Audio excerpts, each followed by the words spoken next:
Talofa lava, everyone. As you can see, I am starting today's dinner. Now, this dinner is not for all of us. This is just for my wife. I think some of the other people wanted something different, so I don't mind making 2 dinners at the same time. So I'm going to save a little bit of this because I'm making curry chicken, and I may need to thicken it with a little cornstarch later, so I'll leave a little bit of the liquid for the slurry. I've also got some Jamaican style curry, and also I add a splash of this brand. I don't know if you have it, but it's mango curry sauce. Really tastes wonderful, my wife says. All right, now let's add the chicken. Okay, since this is just for my wife, I'm just going to add 4 pieces. We're just doing the drumsticks today.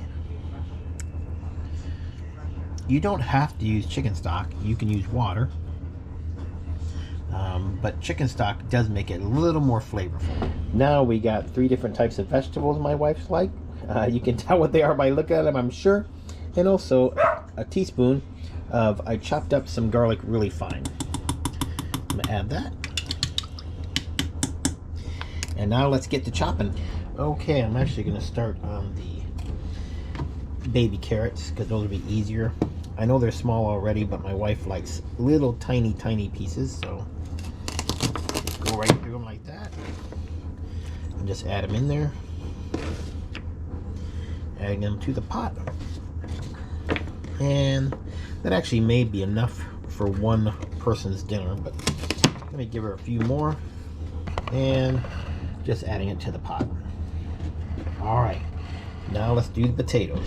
So for potatoes, we just rinsed off some of these golden yellow potatoes and just going to cut them into quarters. Going to leave the skin on.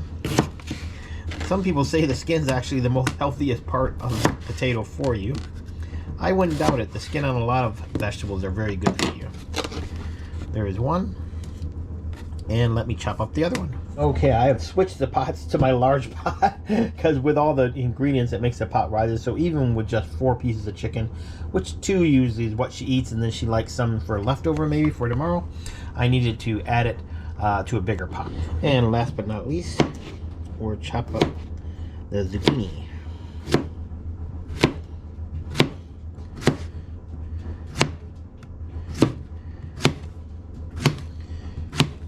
I'm not really measuring it, but they're about 1/2 inch. I'll throw the ends away. And then, just to make sure they're bite-sized, I'm going to cut them in half. Alright, we'll see you once I get all these in the pot.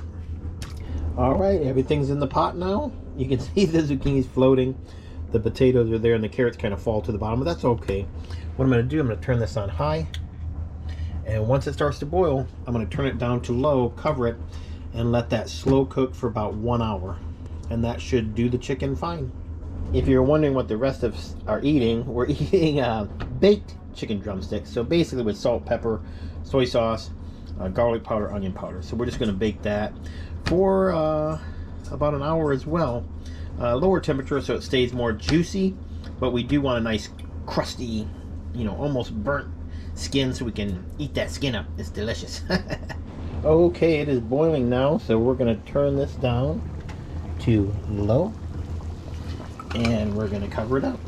We're going to let this stay in there for 1 hour. Let's set the timer. There we go. We're seeing an hour. Okay, it has been an hour that this has been cooking. Ooh, it's hot. So let's take off the cover. It's still, even on low, it is still a rolling boil. I'm going to turn off the heat actually. We don't need it on anymore. It'll stay hot. So it's time to serve it. We're putting in 30 milliliters of the curry powder, which is 2 tablespoons. Alright, now let's stir that around.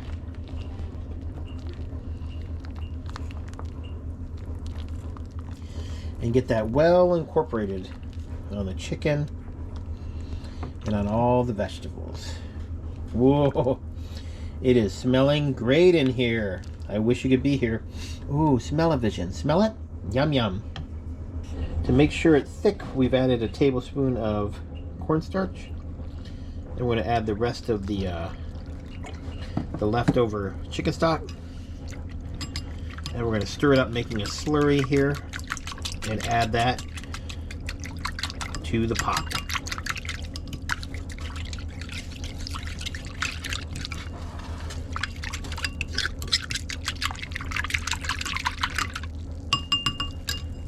Let's pour that in.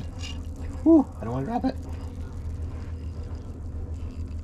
Ooh, there we go. And let's stir some more. Okay, we are stirring that some more. That'll help thicken it. That's also why I turn the heat off. But as it sets here, it is going to thicken. We'll see in a bit. As that thickens, let's not forget, let's add some of the mango one. I'm going to add about half the jar. Whoop, splashing. And that's about half. All right. Let me clean up my mess. Okay, we're going to start plating the chicken curry. And we're also going to add some rice on the side. What we're going to do is use any little shaped bowl. That's the one I use. And I put a little bit of cold water on the bottom so the rice doesn't stick. So there we go. We have the plate and the bowl's full. And we just go bam. And there you go. There's your pretty little rice dome. Now let's plate that curry. Let's get at least 2 pieces of chicken. Woo. Put that on there. And we'll get one more. And then we're looking to make sure my wife gets lots of vegetables.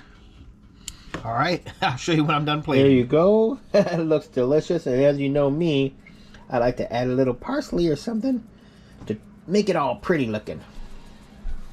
There we go. Let's see what my wife thinks. All right, we've got it here. There's her plate. You ready to eat? Wait for you eat. Yes. Okay, let's try it. Her mom used to make this for her all the time. Let's see what she does. Get the little curry, little chicken, blows it off, and drum roll. It's really good. She says it's really good. I can live another day. Thank you. Now my wife won't SASA me. Enjoy, honey. Love you. Love you. Bye, baby. Bye.